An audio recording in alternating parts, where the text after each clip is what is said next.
commence par quoi, Frédéric? Bonjour. Bonjour. Là aussi, c'est des histoires de légalité, mais c'est un peu plus grave. Vous allez voir, plusieurs articles amènent à se demander si la loi signifie encore quelque chose en France. Je vous parlerai dans un instant, bien sûr, des agressions de policiers, mais voyez d'abord cet article. Selon le Canard enchaîné, dans l'affaire du lait infantile contaminé à la salmonelle, l'entreprise Lactalis était au courant. Elle aurait gardé secret les tests qui montraient qu'il y avait un risque. Dès le mois d'août dernier, l'industriel savait, écrit le Canard, mais l'ennui, c'est qu'il n'a même pas légalement l'obligation d'informer les autorités sanitaires. Tenez-vous bien, il n'y a pas d'obligation légale pour les entreprises agroalimentaires de communiquer sur leurs contrôles internes. Quand les agents du ministère de l'économie ont voulu obtenir ces rapports sanitaires, Lactalis se serait même fait tirer l'oreille, puis aurait traîné les pieds pour accepter de retirer les produits du commerce. Et selon le Canard enchaîné, l'usine fonctionne toujours actuellement pour produire des céréales. On parle quand même d'une plainte pour mise en danger de la vie d'autrui, qui plus est de jeunes enfants dans cette affaire de salmonelle dans le lait infantile. Je vous renvoie donc pour plus de détails à cet article du Canard enchaîné qui va peut-être faire du bruit. Mais évidemment, ce sont les agressions de policiers qui font la une de la plupart des journaux ce matin. Voyez Le Parisien aujourd'hui en France, Le Figaro ou un article de La Croix, et on découvre des chiffres terribles, terribles. Sachez par exemple, nous dit Le Parisien, vous allez voir un tableau, que chaque année, voyez ce tableau à gauche, 10 000 gendarmes et policiers, ou presque, un petit peu moins de 10 000, sont blessés en mission d'une manière ou d'une autre. Ça fait plus de 25 par jour.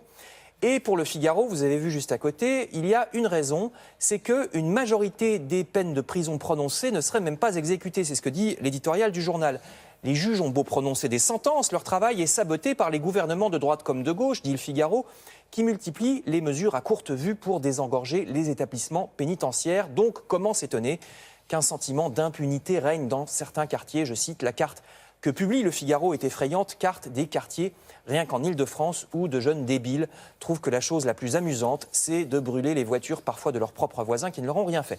Alors par ailleurs, précisons que contrairement à ce qu'on croit souvent, la France n'est pas suradministrée, nous dit Libération. Il n'y a pas en France plus de fonctionnaires, que ce soit des fonctionnaires de police ou autres, que dans les autres pays. 8,9% des Français sont fonctionnaires, c'est à peine plus que la moyenne des pays riches qui est de 8,3%. Donc franchement, on est dans ces eaux-là.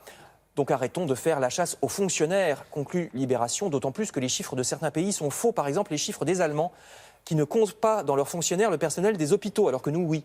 Vous voyez, il faut vraiment savoir de quoi l'on parle. Alors, est-ce que la police du quotidien, la nouvelle police de proximité, va bientôt permettre de mieux lutter contre cette délinquance? C'est ce que se demande par exemple l'Humanité. Tous les journaux ne sont pas d'accord. L'Humanité pense plutôt que oui. D'autres pensent que non. Il y a une autre mesure qui fait polémique en matière de sécurité, c'est aussi l'autorisation des téléphones fixes dans les cellules de prison. Le ministère de la Justice va les mettre en place, ces téléphones fixes, dans les cellules parce que, alors attention, les détenus ne pourront appeler que sur téléphone fixe, que certains numéros, notamment leur famille, les associations de réinsertion pour l'après-sortie de prison. En plus, ces téléphones seront sur écoute, mais l'idée, c'est que c'est toujours mieux que les portables.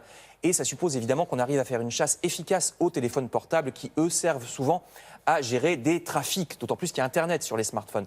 Donc vous lirez ces articles, vous les avez vus dans La Croix ou Le Parisien. Enfin, je termine avec également une nouveauté, mais là je pense que tout le monde sera content. Libération nous apprend que désormais les maires des arrondissements parisiens ainsi que la maire de Paris et ses adjoints devront obligatoirement le dire quand ils auront rendez-vous avec un lobbyiste. S'ils rencontrent un communicant par exemple d'Airbnb qui va essayer de les pousser à être plus gentils avec la multinationale américaine, eh ben, ça sera obligatoirement désormais publié sur une application accessible à tous les citoyens. C'est un article dans Libération. À tout à l'heure, Frédéric, pour la revue de presse culturelle.